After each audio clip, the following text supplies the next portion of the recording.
Hey there and welcome back to another Disney video.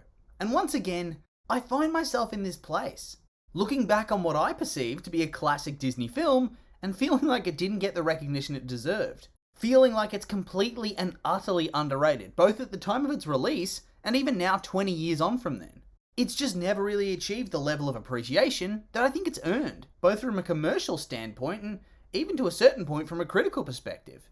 And so today, that's what I'm going to be ranting about. Why Treasure Planet ended up being a bit of a financial failure, and why it deserves a bit better in terms of its critical scores and its overall legacy. Now, because it is indeed one of those underrated Disney films that never gets talked about at all, I probably should go over what the movie itself is all about. Released in 2002, Treasure Planet, like many other Disney films, is a loose adaptation of a prior story, in this case the novel Treasure Island by Robert Louis Stevenson. The film follows the character of Jim Hawkins, the teenage son of an innkeeper who's one night confronted by a dying space pirate who gives him the map to Treasure Planet, the legendary location of Captain Flint's treasure hoard.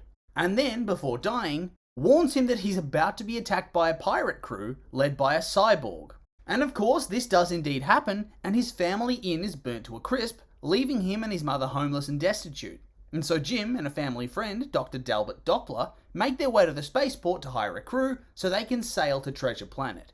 But unfortunately for them, apart from the captain and first mate, the entire crew are composed of degenerates who are quite obviously the pirates that ransacked his house. As their voyage gets underway, Jim starts to get closer and closer to the ship's cook, Long John Silver, who also happens to be a cyborg, and quite obviously the same cyborg that attacked his house, but that's okay. And over the course of a song montage, they become a sort of father-son duo. But that harmony doesn't last long, as once they reach Treasure Planet, it's revealed that they are the pirates, and they mutiny against Jim, the captain, and the doctor. But the trio are able to escape with the map and get onto the planet, where they meet Ben, a robot who knew Captain Flint personally, and who helps them realize that the treasure is actually at the center of the planet, and that the planet itself is actually a giant machine that can open portals into space that allows you to sail anywhere you need.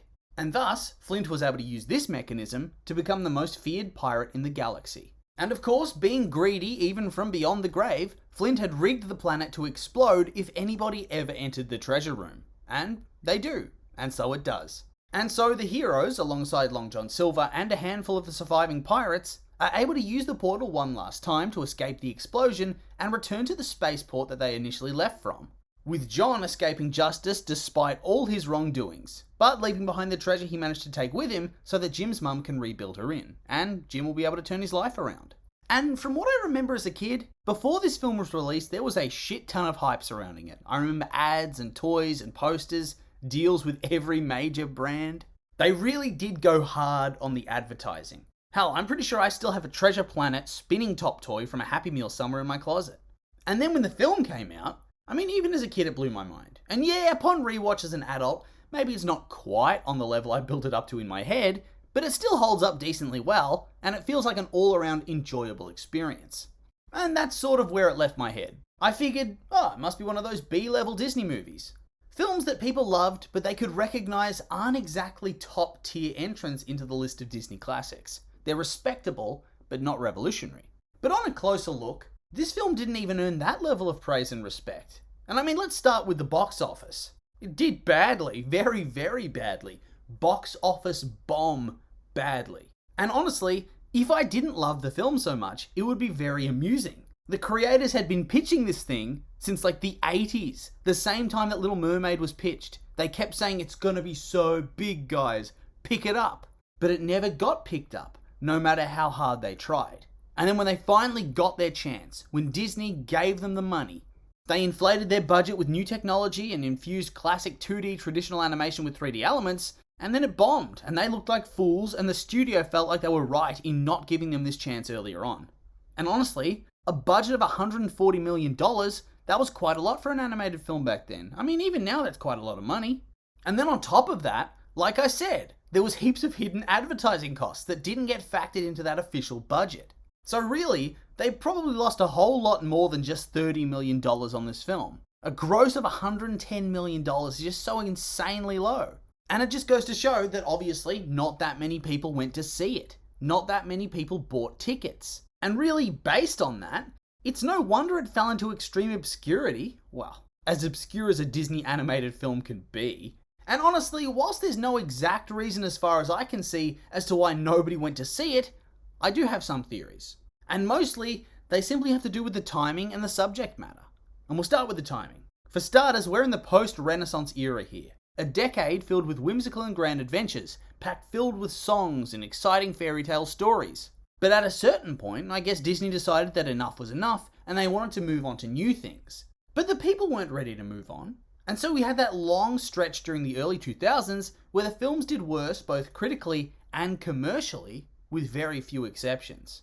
And this film falls slap bang in the middle of all that audience discontent. A time where the audience wanted to return to the old days, and Disney seemingly stuck their head in the sand about it. And so, despite the quality of the film itself, it wouldn't surprise me that people would look at it and see space and sci-fi and think, nah, I want my princesses back, thanks. Especially since this is so far away from what Disney was known for. I think in this era, this modern era of Disney, they could definitely make something like this film and it wouldn't feel out of place. But back then, compared to their other works at the time, it definitely felt like the odd one out. And that can often lead to people just not going to see the movie, because it's off-brand and therefore it's a bit of a risk.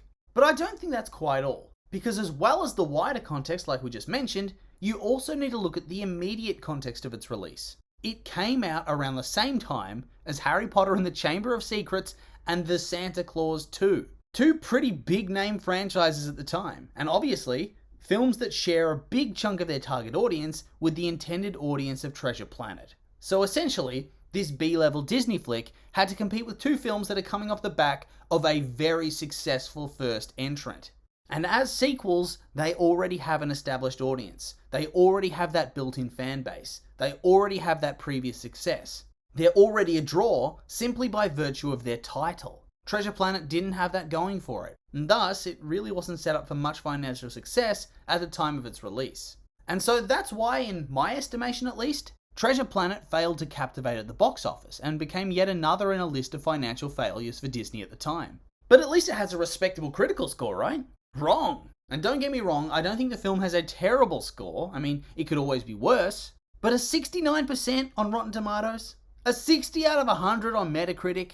I mean, it's not like it's super low, but it's close. And I feel like the film does deserve better than that. Like, don't get me wrong, I'm not going to sit here bullshitting you about how this film deserves a 99% approval rating and how it should be considered the all-time great.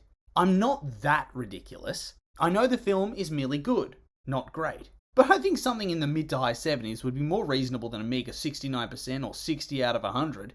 Like, seriously, it's a good film and it has few flaws. The characters are well developed and have quite a lot of depth, all things considered. Jim, the main protagonist, starts off his story as an idealistic and adventurous little boy, who, after his father leaves, becomes an angsty and broody troublemaker. And then, over the course of the film and his adventure, he fuses those two halves of his persona into one, recapturing the spirit of his youth and turning over a new leaf in his life, starting a new chapter. Doppler and the Captain similarly undergo their own little mini-arcs, learning to trust and rely on one another over the course of the film. And in my esteem, Long John Silver has to be one of the most richly developed Disney villains ever. Because on one hand, he's a dastardly murdering pirate who ends up betraying Jim and in fact burns down his house at the start of the film. But on the other hand, over the course of the story, before the betrayal, they form a legitimate bond, a sort of surrogate father-son thing. And he doesn't just toss this bond aside when he turns on him. It hurts him, it troubles him, and it clouds his decision-making, which ultimately allows Jim to escape for the first time and sees him help him at the end. And another strength the film has in the character department is not oversaturating the comic relief. A lot of films think the crazy random comic relief characters need to be in the film for a long time. See Jar Jar Binks. This is not the case. They get old and tired very fast and they end up dragging down their scenes as their material gets recycled over and over. But here, Ben doesn't get introduced until over halfway through the film. He doesn't have the time to ruin things, to get oversaturated. And so, he does remain decently funny. But, character's not all it has going for it. Like I said, the film infuses 2D and 3D animation, and it works in a really seamless way. And honestly, I think visually, I do think it's quite a step up from films they made in the past, and even looks better than some films they made later on until the 3D came to the party for the studio. But since it failed financially, I just don't think they wanted to take those expensive risks again. But despite that, the film was a visual stunner. And on top of that, its score is nothing to sniff at either. It might not have the grand score of a Disney musical, but it still has its moments, and it chooses to do the song montage thing that was very popular at the time in films like Tarzan and Brother Bear. And whilst that might not be everybody's cup of tea, it certainly works well, especially in a film like this. Honestly, the only thing I can find much fault in, besides nitpicking, is that the film could use some better pacing. It feels like they're on the ship to Treasure Planet for ages, and they only see the planet and the treasure in like the last 15 to 20 minutes of the movie. So the midpoint drags a lot, and the ending feels kind of rushed. And so, because of all this, whilst I don't think it could be considered top tier, I think it certainly deserves better than it got commercially and critically. But anyway, that's the end of the video. And I would like to say these were just my opinions, and now I'd like to hear yours. What do you think of what I had to say? Agree with me? Disagree? I'm curious for your thoughts, so make sure to like, comment, and subscribe, and let me know.